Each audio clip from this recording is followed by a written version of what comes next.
Imagine you're on a flight. Suddenly, the lights start blinking. You see that engine number 2 is on fire while the pilot is casually scrolling TikTok. You look out the window to see a literal Category 5 hurricane swirling right next to you. You think it's over. Panicked, you look at the other passengers. Nothing. Everything is calm. The guy next to you ordered his 4th sandwich, and nobody seems to care about the turbulence. There's no other way to put it. 2026 is weird. Every textbook finance concept is thrown out the window, and the average life expectancy of an economist is down by 30%. Whatever could go wrong has already gone wrong, and yet here we are with S&P at an all-time high of 7,600, with experts claiming 8,000 is already in the bag. If you are confused about the current market, you are certainly not alone. In this video, we will look at what exactly makes this market strange, why the S&P keeps rising up, and where the economy could be headed. If you opened any finance textbook, it would tell you that if you want to kill the stock market, you do 3 things. You raise interest rates, you let inflation run hot, start wars, and play real-life GTA with the world economy. Well, in 2026, we did all 3. And we maxed them out like a video game. Current Treasury yield rates are hovering between 4.45% and 4.6%, some of the highest borrowing costs we have seen in nearly 20 years. This means you can earn 4.6% if you give money directly to the US government, with literally zero risk. Inflation also refuses to go down and has increased to 3.8%. The last time the Federal Reserve kept interest rates this high and inflation was tracking toward 3.8%, the market's PE ratio was typically buried down at 14. Currently, however, it's 21.5. Buying the market at a 21.5 times multiple with 4.6% interest rate is like getting a text from your toxic ex at 2 a.m. saying, "I've changed," and you immediately block your 10 out of 10 Tinder match who is also a millionaire just because you missed the drama. But wait, things get far worse than this, because the US debt has exploded past $39.1 trillion. And we are adding new debt of $5 billion every single day. Experts say that such speed of debt is not even justified if the US was in a global recession, another pandemic, or even World War III. America officially pays more in interest repayments than its entire military budget. And then we have this man.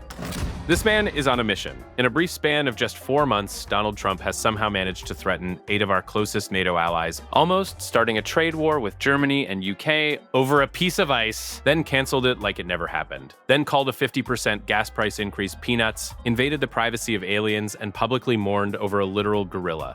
And despite all of this, the markets just won't stop. By every textbook definition, an environment that fosters higher interest rates, high inflation, rising geopolitical tensions, and a record-breaking debt cannot sustain a flourishing stock market. Yet, here we are. Now, we can sit here all day and laugh at the insane geopolitical reality show and the fact that the textbook rules are burning to the ground. But it would be a massive mistake to look at this market and just assume that everyone buying stocks right now is a blind gambler. There is a very real and calculated reason why the rich are completely ignoring the warning signs and dumping trillions of dollars into equities anyway. The US stock market is literally larger than 9 of the biggest stock markets combined. An unbelievable 84% of S&P 500 companies beat their profit expectations. The US corporate profit growth is currently tracking at a jaw-dropping 24% annual increase, with the median S&P 500 company on track for its strongest quarterly growth rate in over a decade. And then we have the final boss, probably the equivalent of prime LeBron when it comes to carry the team, data centers. Yeah, this might sound a bit boring, like those early morning meetings, but bear with me for a second.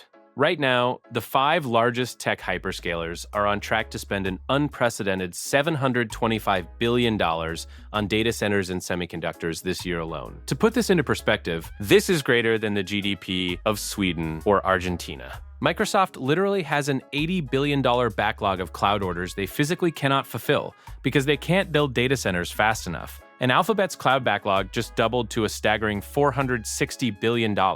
So as you can see, there's insane demand for these boring steel boxes, but that's a topic for a separate video. Now you can see that if you are a fund manager at Wall Street holding a portfolio of elite tech monopolies that control nearly half of the world's money, with most of them experiencing a backlog bigger than the number of digits you can enter in your calculator app, and are still growing at 20 to 30%, why in the world would you not invest in these companies? Even if they make less profit than Timmy's lemonade stand. And this brings us to the third but arguably the most important part of the video. We have seen that this market is very different and full of red flags, but we have also seen that there's a pretty good reason for it. So what's next? What's going to happen? Are we in a bubble or not? To answer this, I have gathered some very interesting insights that can help you better understand this whole thing. If you think you're safe because you're investing in a diversified index of 500 companies, you are in for a whole lot of pain. Wall Street experts call this the diversification illusion. Today, the top 10 companies control 40% of the entire S&P 500 index. In fact, during a recent 28-session market rally, the same 10 stocks led by the usual suspects like Alphabet, Nvidia, and Microsoft generated an unbelievable 69% of the entire market's gains. The other 490 companies, they were basically just sitting in the back seat eating crayons while the big boys drove the car. For comparison, during the absolute peak of the 2000 dot-com bubble, the top 10 companies controlled only about 27% of the index. In short, we haven't just matched the concentration levels of the worst tech crash in history, we have absolutely destroyed them. On top of that, roughly 85% of all the S&P 500's gains have been driven by the technology sector alone. You can think of the current S&P like a bodybuilder who completely skipped leg day. This bodybuilder has huge biceps, but the rest of the body is like spaghetti. If we remove tech from the index, the rest of the entire market is basically flatlining a pathetic 3% gain. This concentration is about to hit levels the world hasn't seen since the late 19th century, something I call the choo-choo crisis. Just like tech nowadays, back in the late 1800s, the entire US stock market was obsessed with the railroad industry instead. People genuinely thought that they would have flying trains in the future or something. Spoiler alert, the bubble burst, the main financier went completely bankrupt, and it triggered a panic so severe it forced the New York Stock Exchange to literally shut its doors for 10 straight days. So while the fact that US companies are performing better than ever is true, the deeper truth is that this performance is literally carried by 10 tech companies, while the majority are just happy to be there. Now, this leads to a problem. As concentrated markets become bigger, they need more and more money to feed them. But the thing is, the money isn't really there. Which brings us to perhaps the most controversial development of 2026. For decades, the stock market had a bouncer standing at the door to stop Timmy from emptying his mom's credit card after watching 2 Iman Gaji videos and thinking that he is the next Warren Buffett. It was called the pattern day trader rule. Under this rule, if you wanted to buy and sell the same stock multiple times a week, you needed to maintain at least $25,000 in your account. Fall even $1 below, and your broker basically grounded you for 90 days. But guess what? As of June 2026, the bouncer has officially been fired. The infamous $25,000 pattern day trader requirement is gone, leaving traders subject only to the standard margin requirement of roughly $2,000. This means Timmy can now trade hot tech stocks at a 10x leverage on his mom's account before hopping on some Roblox. Now, supporters call this democratization. Critics argue that this market has become a vampire that constantly needs fresh blood to survive. And with this new rule, retail investors have just become a part of the buffet. When retail speculation becomes the newest steroid powering the market, prices become increasingly disconnected from fundamentals. And the further prices drift away from reality, the harder the eventual landing tends to be. But that's only half the story. The barriers to speculation have never been lower, sure, but where even is all this infinite liquidity actually coming from? And that's where the final piece of the puzzle comes in.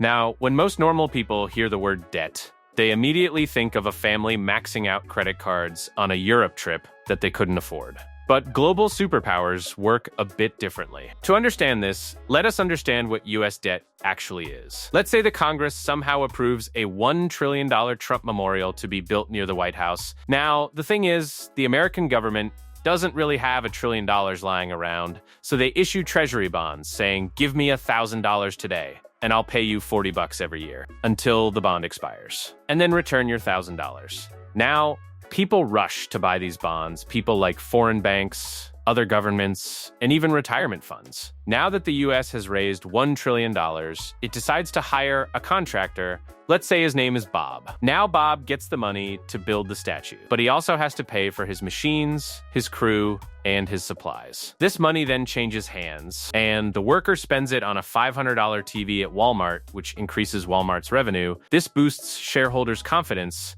and they put in more money, thinking the stock will go even higher. And so in a way, this huge crippling debt on the shoulders of the US is actually a blessing in disguise for the stock market, because someone's paycheck is Peter Thiel's next quarter's profit. So as long as US can somehow add up more debt and keep infusing liquidity into the wallets of the investors, there's a daily chance of us looking at a new market high. Let's couple this with the fact that US has recently finished collecting the annual taxes. And where do the taxes go?